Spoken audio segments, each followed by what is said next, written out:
Welcome to One World's Civic Engagement Program. This is another in our series of senior conversations. Our conversation today is with Suzanna and Peter Lengyel and their children, Michael and Carole Lengyel. Their story is a rather interesting one and a unique one, and we can all learn from their story because it's about persistence and survival, and it's about the brilliance of education and the rewards of education. Peter Lengyel is a retired professor of molecular biophysics and biochemistry at Yale School of Medicine. His wife, Suzanna, was a systems analyst at Sterling Memorial Library. Her full name is Suzanna Maria Lengyel, and in Hungarian, she's called Zsuzsi, and Peter is called Peti. They left Hungary in 1956 when repression took over their country.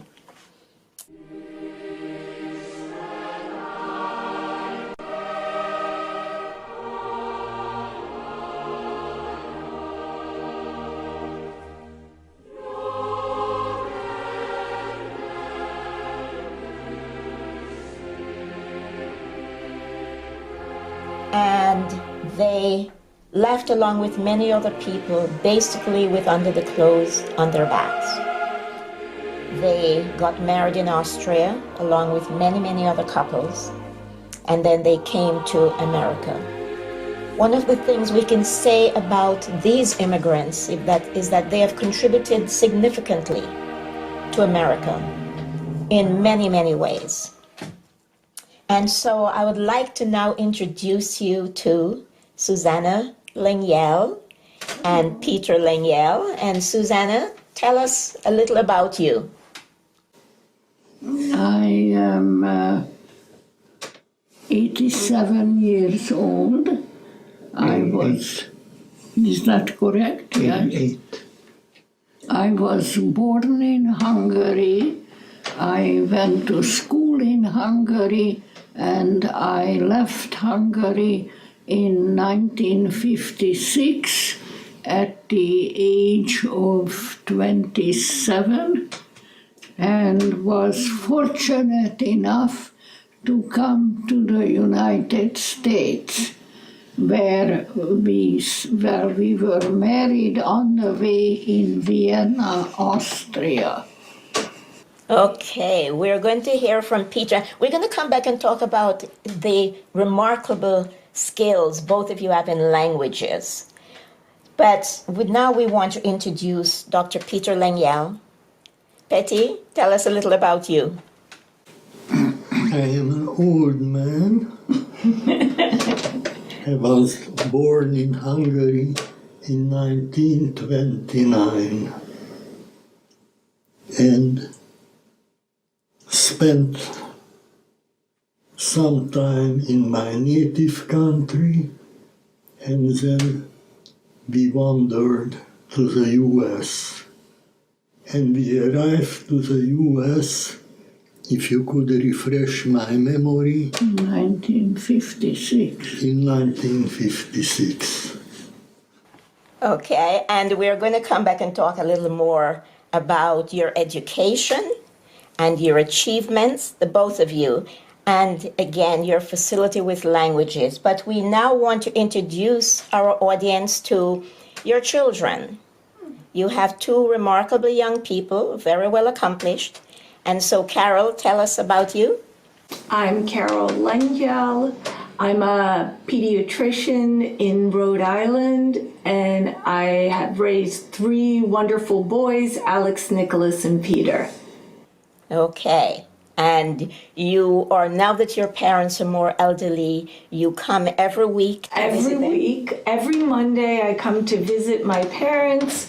We sit in the living room, look out the window at the beautiful trees, and I think we're all very happy to be together. And sometimes we go for a walk, sometimes we go to eat, sometimes we sit and listen to some music, and we tell stories from the old days. My parents may recite poetry in Hungarian or in Latin because part of their education was memorizing hundreds of poems. Let's meet Michael. Michael is the youngest of the two children. Michael, tell us a little about you. I'm Michael Lengyel. I live in New York City for many years. I am a supervisor at the New York State Office of Temporary and Disability Assistance. I visit my parents every other weekend, and You call them almost every night. Yes. I call them actually twice a day, every day. Yeah. Yes. And one of the how does your job informs what you do for your parents? As How does my job influence what I do for my parents? yes, if it does. Well, I'm a supervisor at my job, so I have to, tell 3 people what to do and to guide them. But before you became a supervisor, weren't you a social worker? I was no. I mean, I don't have a master's degree in social work, so you couldn't say that I was ever a social worker. Okay, so how do you describe what you did before you became a supervisor? What did you do? Well, I did different things. I went to journalism school I did acting for a while. I was in a few off Broadway plays. I play various drums, so I played in different bands. Carole, as a physician, Yes. what have you learned that helps you to be a more effective attendant to your parents? I think I've learned you have to meet people where they are, what they're thinking, what they're feeling, look at what their goals are, rather than coming into a situation with an agenda and a plan and trying to force people to follow your plan. Because my parents, even at 88, have strong feelings about what they want to do with their time. And what their priorities in life are. And we may sometimes have different priorities, and I found that they're happiest when we focus on what they would like to do in their lives. Great. Susanna, one of the tremendous achievements both you and Peter have is your facility with languages. Right. In Hungary, you were an editor for a juvenile literature. Correct. And you speak 5 languages. I used to it. Well, you used to speak 5 languages, but I can attest to the fact that you are a remarkable editor in English because I call on you frequently to help me in editing my blogs. You are enormously skilled as an English editor. You understand the structure of the English language better than almost anyone I've ever met. And I am so delighted that even today at age 88, you are on the other end of the phone when I need you. Tell us what being able to use many different languages mean to you.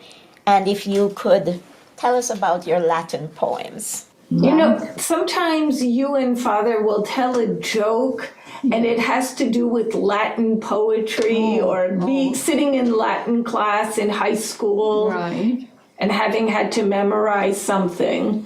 Yes. But I know you both learned German even before Hungarian, and each of you learned French also. Yes. I was very good in French. I am not so good anymore, but I was very good. I know that I participated in French competition for graduating high school students, and I probably won, but I used to attribute that to the fact there were only two of us in the whole country participating. So it was either he or I, and politely they let me be the winner. Now, you were an editor. Why did you choose to be an editor? I could not be a writer. I don't have the imagination to be a writer, but I like to deal with written text and like to make sure that it's clear and it expresses what the author wants to say. Oh, great. Tell us, do you remember any of your Latin poems that you used to perform? I would prefer not to. Okay. Peter, do you remember any poems? Any Latin poem? Any poem, German, French, Latin, any poem at all that meant something to you that you'd like to say for us? Wenn im German, Okay. wenn im Unendlichen dasselbe sich wiederholend ewig fließt, das tausendfältige Gewölbe sich mächtig ineinander schließt, strömt Lebenslust aus allen Dingen, dem kleinsten wie dem größten Stern, und alles Ringen ist ewige Ruhe in Gott dem Herrn. Oh, thank you, Carole. Do you know what he said? No, I think there was a mention of children. That's about all I know. Can you tell us what Is this by Goethe? Goethe. By Goethe, who's probably one of the greatest poets in any languages in German. And It is Goethe. Goethe, who was the author of Faust. Among others. One of the things, Peter, you came to this country and you, of course, earned a Ph.D. and you became a professor of molecular biophysics and biochemistry. We know you had a very famous grandfather who was a physician. Yes. Did he influence your choice of career? Yes, I think so. Allow me to add something. You used to tell me that grandfather talked you out of becoming a doctor, and he wanted you to become a scientist. Yes, Do you know why? A grandfather who was a doctor himself, and a very good doctor. I didn't know him, but I know this from Peter, used to say that doctors don't know everything. I guess the world assumes that they know everything, but they don't, something. Oh, so that's why he thinks scientists know more? Better to be a scientist. Well, to discover more so that doctors would have more information. And Peter, have you come to a conclusion about that? Do you agree with him? Are you glad you became a scientist as opposed to just a doctor? Yeah. You are. So, Susanna, you said the reason you became an editor because you really liked language and the structure of language. You didn't think you could be a writer yourself. But do you think you had, as an editor, did you get any benefits, special benefits from being able to speak so many different languages? Yes, I was able to deal with publications written in Russian, in French, yes, and I was able to judge the quality of these works when they were translated from their original language into Hungarian. And do you remember, Peter gave us a beautiful poem by Goethe. Do you remember any poem by anyone that you particularly liked?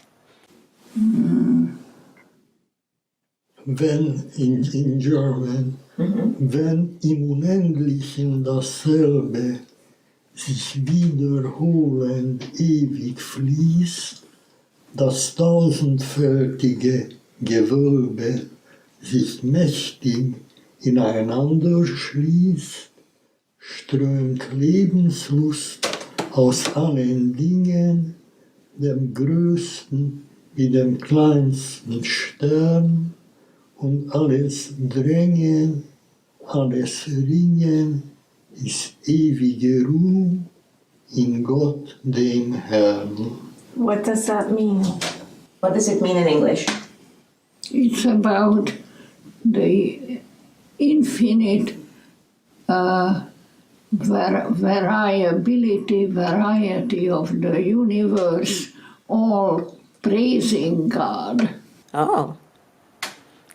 That's interesting. I didn't know Goethe was someone who believed in God. That's interesting. I just learned something. Carole and Michael, did you two learn any poems from your parents growing up that inspired you? No? Never. Well, I remember, I wouldn't say it exactly inspired me, but I have fond memories of my father reciting a Hungarian sort of tongue twister. Maybe you're Azipop Fai Puppy Fop.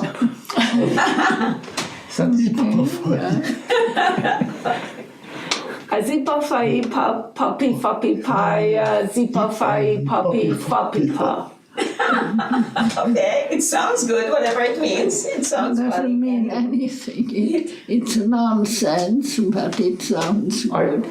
Are they actual words or They are Actual. actual words, but I thought it was, well, the words I pick out, something about a priest and a pipe. A wooden pipe, no? yeah. Yes, I would. A wooden pipe. Let's look at something maybe a little more sobering. Susanna, I know you were one of two children. You had a brother you loved dearly. Yes. Your brother died when he was 20 years old. Tell us a little about him. Well, yes, to this day I feel very sad that he died so young. He was a victim of our age at that time that caused the death of many young people. I loved him. I learned much from him. He teased me, but he was also good to me. And you remember a scene where he was trying to tie a knot and he was in tears? Yes, there was something, yes, but I don't know what the moral outcome of that was. Michael, you want to contribute to that? Can I say what I remember you telling me? Yes, That Ferry, that Ferry, your brother. This was when he was I don't know 16 or so. yes, And because he was Jewish, he was not allowed to stay in the high school where he had been studying. He was forced to go to this vocational school. Is that correct? Well, it wasn't that, my parents thought that it would be of greater benefit if he went to a vocational school. They thought he would not be accepted at the university, so then why go through high school and graduation, and they sent him to a vocational high school. What are the benefits to you of having come to this country? Oh, this is a country of freedom, of clear thinking, of good people, and of being able to accomplish, if you have the necessary strength, possibly financial support, to be able to accomplish your goals. Peter, do you have anything to add to that? I think it's a wonderful country which allowed me to study subjects I was interested in and provided me with tools to allow me to register in good schools. Mm-hmm.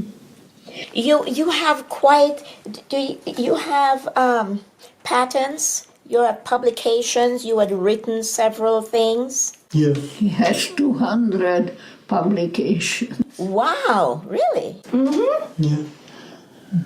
Oh, that's remarkable. That's remarkable. You see, and this is what I'm talking about, how immigrants have contributed so much to making America what it is.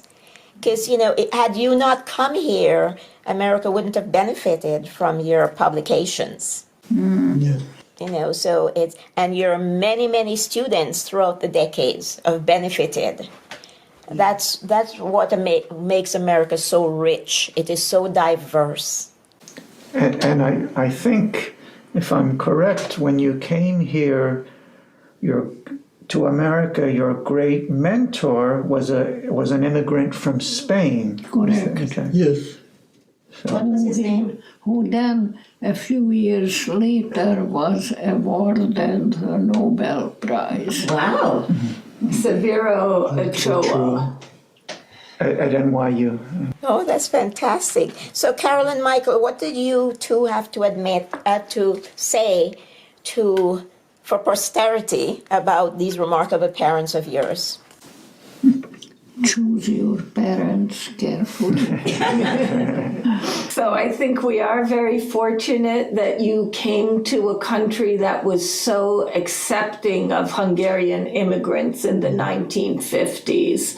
And it's in a way, was it fair? All the Hungarians were welcomed with open arms because they were fleeing from a communist country. They were living proof Of the failures of communism. To live there, yeah. But I've always felt bad that other refugees haven't been welcomed the way you were welcomed. And I think Hungarians have contributed a lot because they were given that opportunity.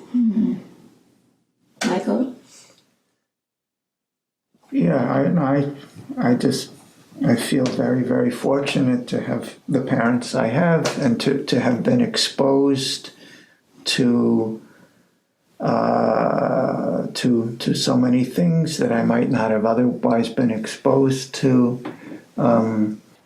You're both very well, both Carole and Michael are very well academically accomplished.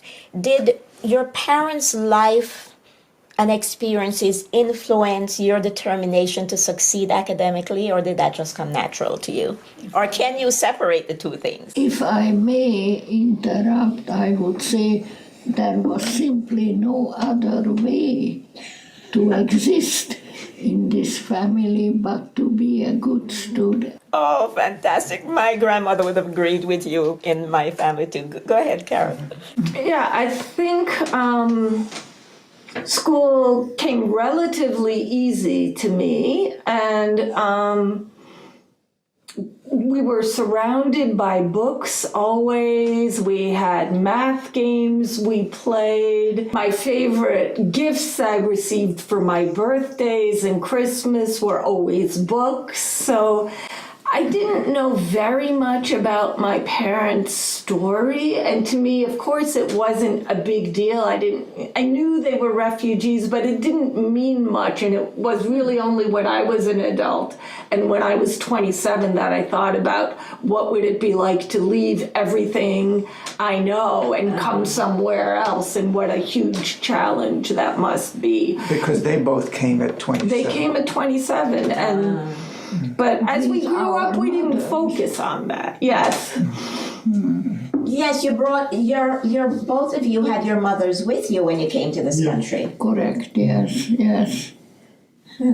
They both spoke English.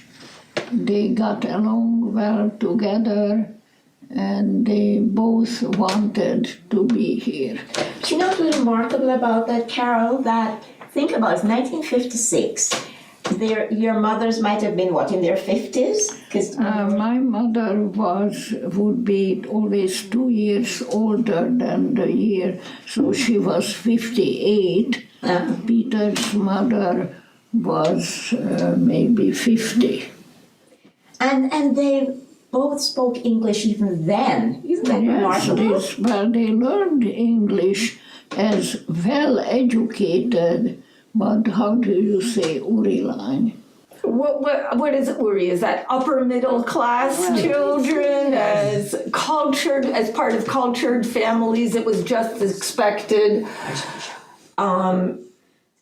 Hungarian was spoken only in a country of 10 million, so languages were very much appreciated, and most children, I think, were expected to learn multiple languages. That's wonderful what you just said. That is so wonderful, because today we hear so many people saying, well, we can't do this and we can't do that. But my God, in 1956, you had people in their 50s who were able to speak English coming to this country. But they had learned when they were young.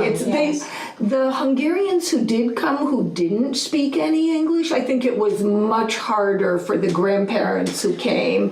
And some of those never really learned more than a few words. Nevertheless, their children and grandchildren are all thriving now. Well, did they not speak English because they were less affluent and maybe Yes, poorer absolutely. Absolutely. Learning foreign languages seemed to be a necessity for us, but it was a luxury. We both grew up in families where initially there was a German-speaking nanny living in the house, and we both started learning foreign languages in elementary school, at the age of elementary school. Remarkable. Your mother, Susanna, had a Ph.D. or what is Yes, it? she had a doctorate, we called it, but you can call it a Ph.D. in geography and history. Wow. She was qualified to teach those two subjects in high school, but as customary in her age, after she got married, she quit teaching. Left the workforce. Peter, what did your mother do, and what was her education before she came? A physical therapist and a very good pianist. And she spoke many languages. She spoke many languages. And she was a beautiful woman. That's wonderful. My father used to enjoy playing music with her. He would play the violin, she would play the piano. Ah, I didn't know you were a violinist. Yes. Wow. He didn't bring his violin to But it's now here, isn't it, under his bed? I don't think so. I don't think. Oh, so he didn't play when you kids were growing up? He didn't Never, play the violin? no. I think for a few weeks you might have rented a violin or somebody lent you but yeah, that was very, very brief. Yeah. Did either of you take music as children? Carole and Michael, did either of you take music? You took guitar? I took guitar for a couple years, and I think my dad played guitar then when I did. And Michael, played the violin. but when I learned guitar, you bought a guitar and you studied too. Ah, that's great. Michael, what about you? I took piano lessons for 1 or 2 years. And drum lessons. Yeah, and drum lessons. And I still play drums. Yeah. I had a program with you playing drums. That's true. Yeah. So anything else you guys want to tell us about your remarkable lives, Susanna and Peter? We are very grateful for being in the United States. Yeah. We are grateful that our children are here and that they have been exposed to all the wonderful things that American life offers. But you also have a grandson who is in medical school. We have 3 grandsons. Yes, but your oldest is in medical school. Yes. Carol, you want to say anything about that? Yeah, Alex, who's 27, is a third-year medical student at BU. 27 is a remarkable number in this family. Yes, absolutely, yes.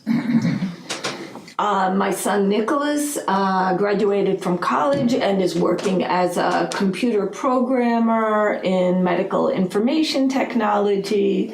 And my youngest son, Peter, is 17 and still in high school. Your parents came here at 27. You at 27 started paying attention to your parents' family history, and your son at 27 is in his 3rd year of medical school. Anything happened to you at 27, Michael, that we should know about? 27. I would have to think what year that was. That's okay. Peter, your grandfather had a tremendous impact on your life. Yes. What would you say was the most significant impact? I know you love him dearly, and we have a picture of him.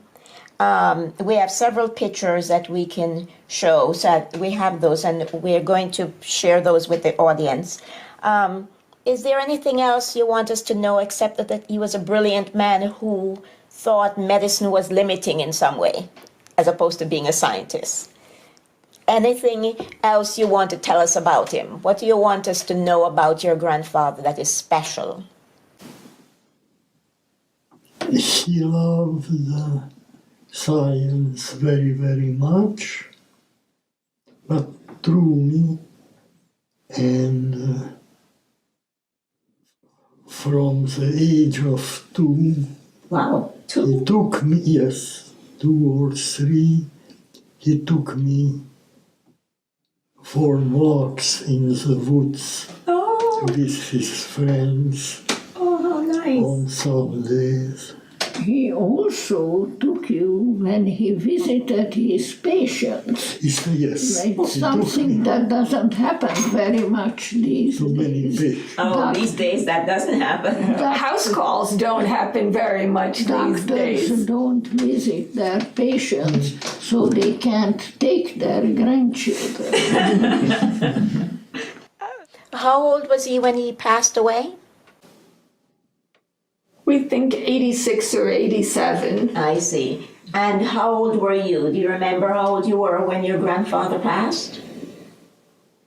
No, But Dad had to give his grandfather the final dose of morphine. Really? Yes, which I just found out in this past year that the doctors trusted him, right? You were maybe in your early 20s, I think.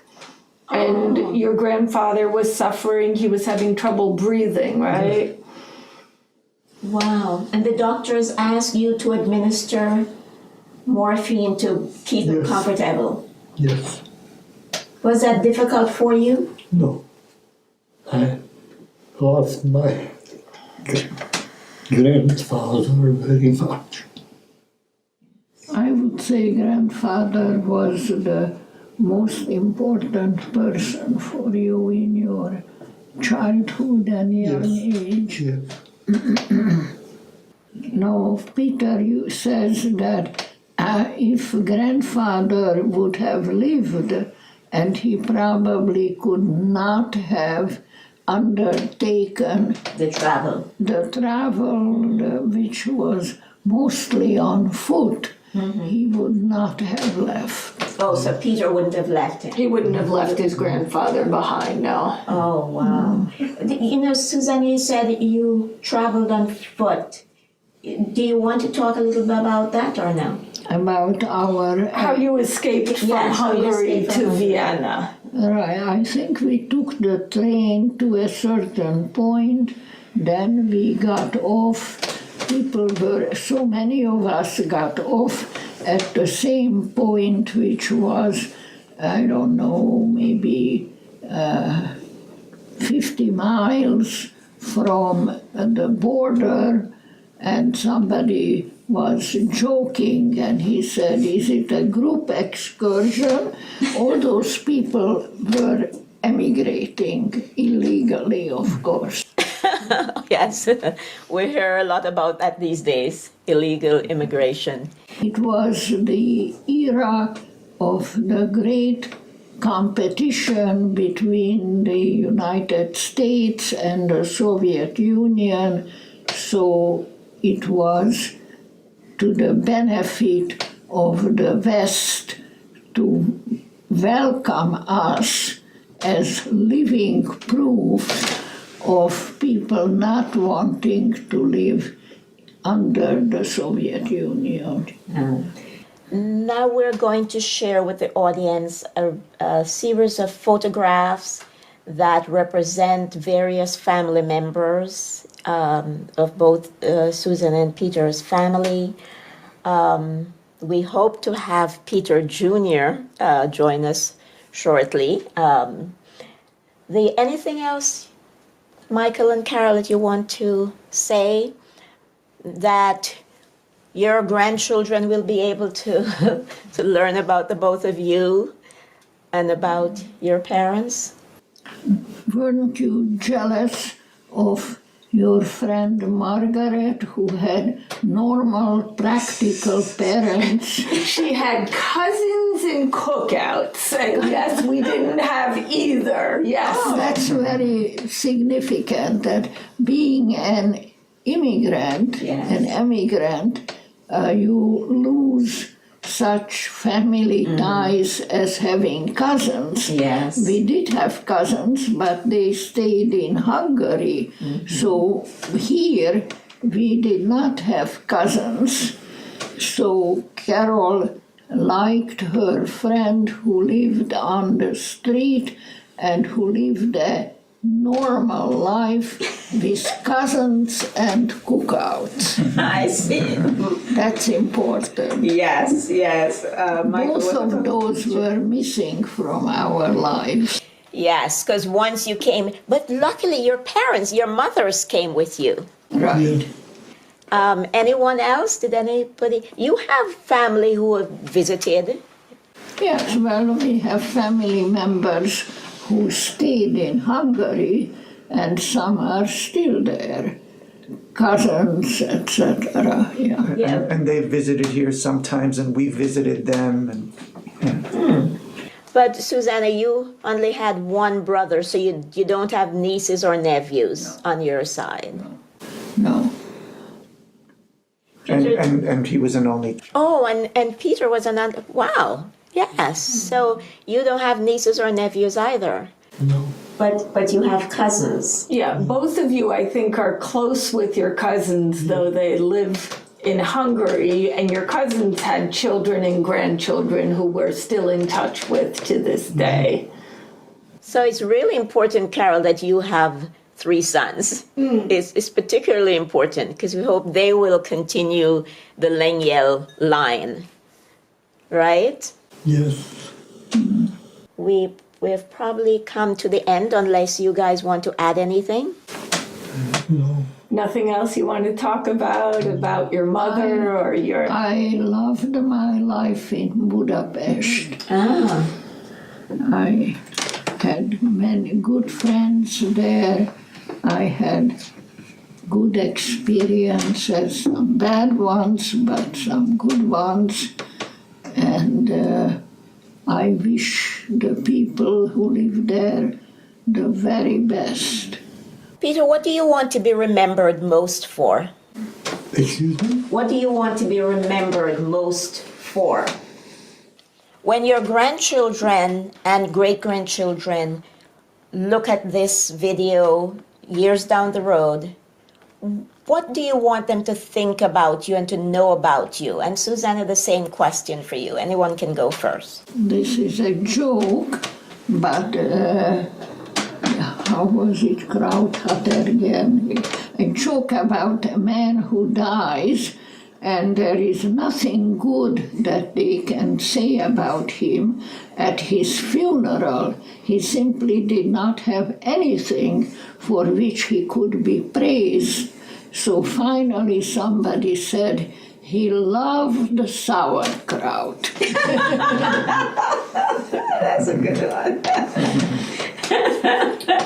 So he can be known for the fact that he loves sauerkraut, Peter. Right. Not that he did anything or created anything, but he loved sauerkraut. But that's not true for the both of you. There are lots of good things. I am always, Susanna, enormously impressed by your mind, the acuity of your mind, your ability to articulate ideas and to challenge me sometimes when you hold my feet to the fire over the years very often and force me to think about something I've said or done or about to do.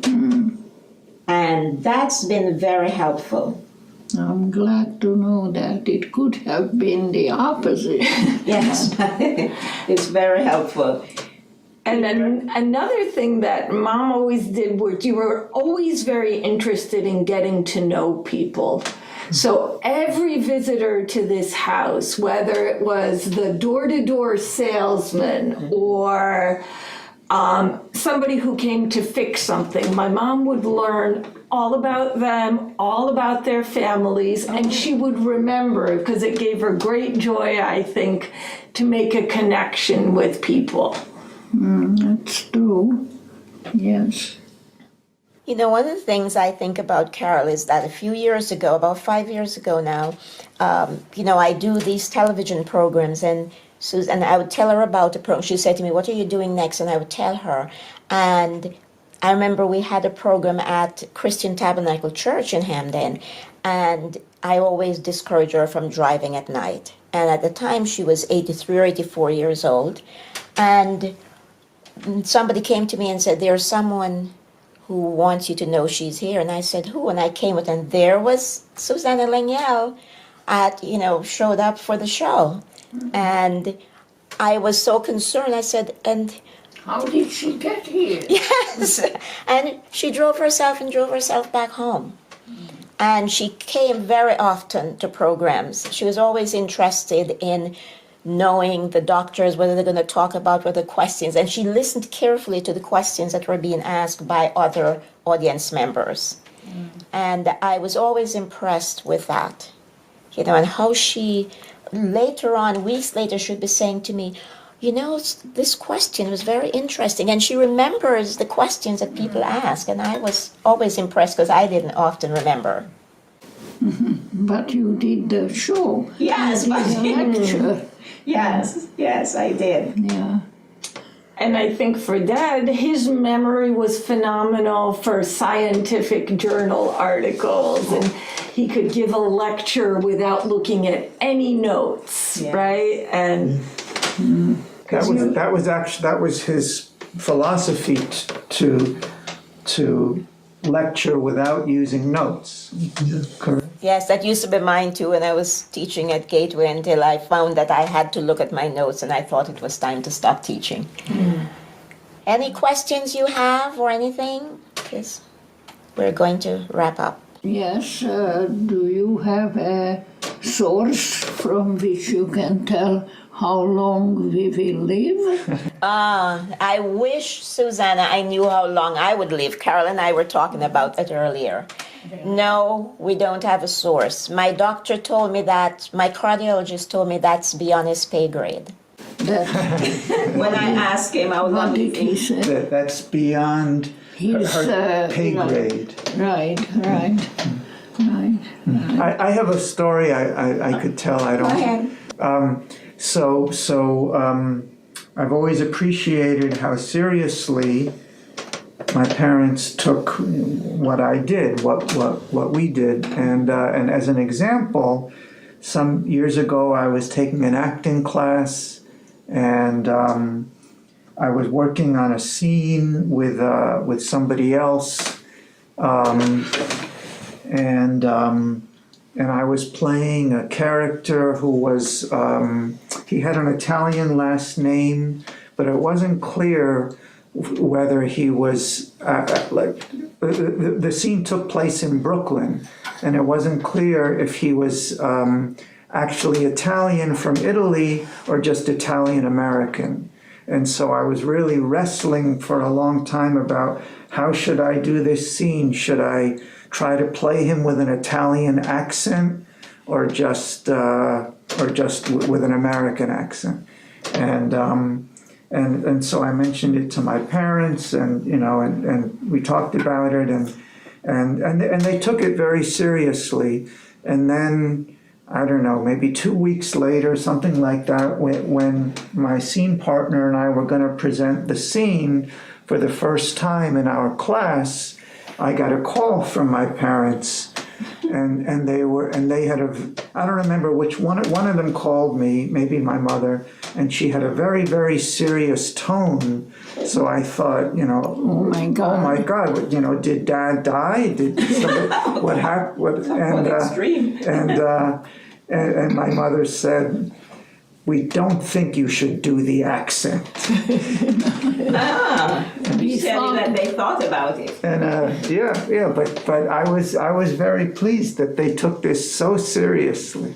Yes. And so. No, they're truly unique.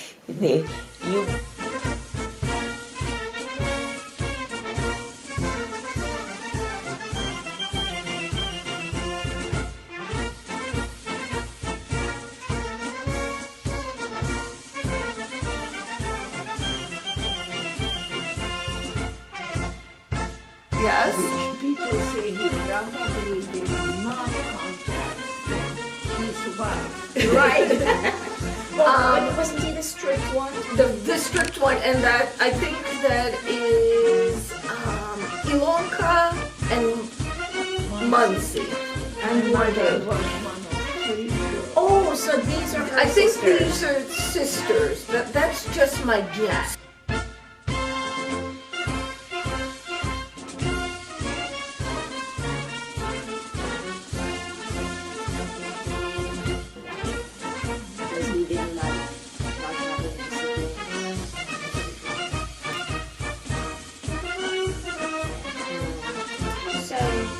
Carole loved him. There was somebody to beat up. And so when I had my first 2 and they didn't get along at all, I completely understood.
spoke English even then. Isn't that remarkable? Yes, well, they learned English as well educated, but how do you say,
Hi, this is Michael Lengyel, the younger of my parents' two children. I live in New York City, and since my parents have gotten elderly and started to get dementia, I visit them every other weekend.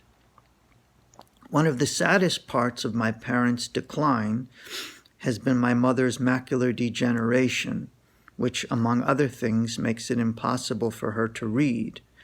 So when I go there, I try to read 1 or 2 short stories to her, plus articles from the New York Times, which she always enjoys and always has interesting things to say about. My parents have lived through horrors that I can only read about and imagine. Worst of all, my mother's father and brother being killed in World War II. And though my parents don't like to talk about these horrors, I'm sure that they affect them deeply to this day, and I'm sure that they affect my sister and me, even though we didn't experience them, in ways that we don't fully understand. My father used to play the violin when he was younger, and these days, he constantly asks where is his friend Sega Karchi, with whom he used to play music. And we have to tell him that his friend was killed in the war. And my father says, "Oh, that's very, very sad." And then 2 minutes later, he asks again, "Where is Sega Karchi?" I feel very fortunate to have been born to these immigrants from another culture, another language, a very rich and complicated history. Hungarian was actually my sister's and my first language, but unfortunately I forgot most of it, except for some simple expressions and some naughty words. My parents, I think, were in a position to appreciate America more than many people born here. And they tried to pass on that appreciation to my sister and me. And given the current state of American politics, I think it's important to remember that when America has opened its doors to immigrants and refugees, they've contributed immeasurably to our country.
Síralmas panaszát Magyarországnak, hallgass meg Istenem te fiaidnak, Krisztus Jézusban gyűl szent egyházadnak.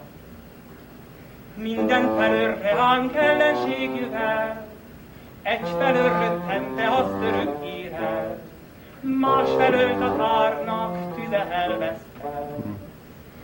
Nagy sok nyavajúság reánk áradat, sok nyavajar reánk mint víz áradat, kivel szegény képet már elváradat.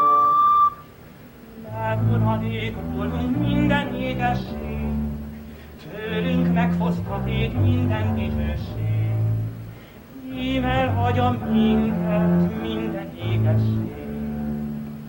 Csak alig bírhatjuk már mi fejünkkel, annyira megterén bűnértesünkkel, nagyját rakor kíván mi életünkkel.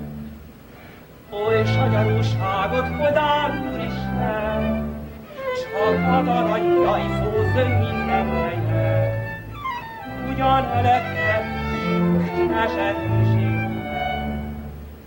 Hatalmas erőddel, veszestelőkkel, hadd meg koronánkat és királyunkat, hadd meg győzedelmes fejedelmünket. Hogy félelem nélkül szent élet, hallhassuk atyámra szent beszédet, kértek tudhassuk hozzád megvenni. Hír dicsértessél, de nem miattam, mi megváltókunk Jézus